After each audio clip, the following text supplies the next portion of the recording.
Raporti i kontrollit të lartë të shtetit mbi auditimin financiar dhe të përputhshmërisë në Fondin e Sigurimit të Detyrueshëm të Kujdesit Shëndetësor ka nxjerrë në pah probleme serioze që prekin drejt për drejt jetën e pacientëve, rrezikojnë trajtimet mjekësore dhe ndikojnë financiarisht në jetën e tyre. CNA ka publikuar ditë pas dite pjesë nga raporti mbi 400 faqe i KLSH-s, ku janë zbuluar fakte të rënda lidhur me keqmenaxhimin apo furnizimin e barnave dhe trajtimin e pacientëve. Në shkrimin e sotëm bëhet me dije se Fondi i Sigurimit të Detyrueshëm të Kujdesit Shëndetësor, FSDKSH, nuk ka lidhur kontrata me importuesit për një sër barnash të përfshira në listën e rimbursimit 2024. Ndërkohë si rrjedhoi, mospërmbushja e këtij detyrimi ka rezultuar në mungesë të barnave në treg dhe ka krijuar vështirësi në mbulimin e nevojave për mjekim të pacientëve. Gjithashtu në raport thuhet se për shkak të mungesës së alternativës së parë, qytetarët janë detyruar të blejnë barna të tjera me çmime më të larta, duke mbuluar vetë diferencën në kosto. Si rrjedhoi, mungesa e ndërhyrjes nga ana e FSDKSH-s për të siguruar alternativën e parë ka rritur barrën financiare mbi pacientët dhe ka cënuar parimin e barazisë në akses ndaj barnave të rimbursueshme.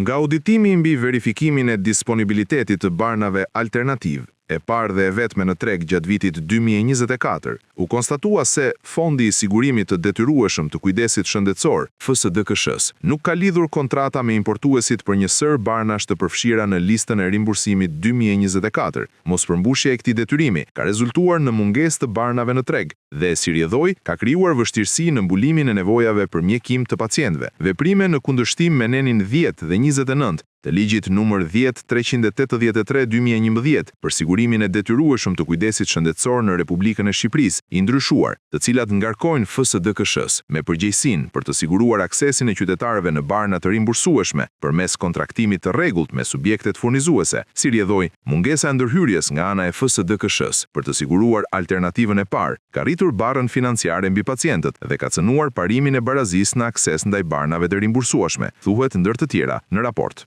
Mëtej po ashtu bëhet me dije se për periudhën tetor-dhjetor 2024, nga auditimi ka rezultuar se nuk është kryer asnjë proces verifikimi i gjendjes së barnave të përfshira në listën e barnave të rimbursueshme, LBR, përmes sistemit informatik e-Depo. Ky sistem është parashikuar si mjet monitorimi në kuadër të kontratave të lidhura me subjektet importuese. Kjo si pasojë ka rridhur ndjeshëm riskun e mungesës së barnave, si në rrjetin farmaceutik të hapur, ashtu edhe në atë spitalor. Gjithashtu për periudhën tetor-dhjetor 2024, rezultoi se nuk është kryer asnjë proces verifikimi i gjendjes së barnave të përfshira në listën e barnave të rimbursueshme, LBR, përmes sistemit informatik e-Depo, i cili është parashikuar si mjet monitorimi në kuadër të kontratave të lidhura me subjektet importuese. Procesi i vlerësimit të disponibilitetit të barnave është mbështetur ekskluzivisht në vetë deklarimet e subjekteve importuese, pa u shoqëruar me asnjë veprim kontrolli apo verifikimi të brendshëm nga ana e institucionit, duke e bërë procesin jo tërësisht të besueshëm dhe të pambështetur në evidenca objektive, evidentohet në raportin e KLSH-s. Në raportin e auditimit, KLSH rekomandon që FSDKSH të marrë masa që në procesin e përgatitjes së listës vjetore të barnave të rimbursueshme, të kryhet një analizë plotë e riskut për secilin ilaç, në mënyrë që të mbrohet interesi publik dhe të garantohet furnizimi i qëndrueshëm me barna. Gjithashtu sipas KLSH-s, kjo analizë e FSDKSH-s do të sigurojë që barra financiare për diferencën e çmimit midis alternativës së parë dhe zëvendësueses të mos bie tek pacientët. Fondi i Sigurimit të Detyrueshëm të Kujdesit Shëndetësor, FSDKSH, të marrë masa që në procesin e përgatitjes së listës vjetore të barnave të rimbursueshme, të kryej 386 një analizë të plotë të riskut për secilën barnë, duke marrë në konsiderat dokumentacionin e importuesve dhe garantimin e furnizimit të qëndrueshëm në treg, për të shmangur ripërfshirjen e barnave me probleme të vazhdueshme furnizimi pa garanci të verifikueshme, me qëllim rritjen e efektivitetit të funksioneve mbikëqyrëse të FSDKSH-s, sigurimin e aksesit të barabartë të pacientëve në barna të rimbursueshme dhe mbrojtjen e interesit publik përmes një menaxhimi më të përgjegjshëm dhe të qëndrueshëm të listës së barnave.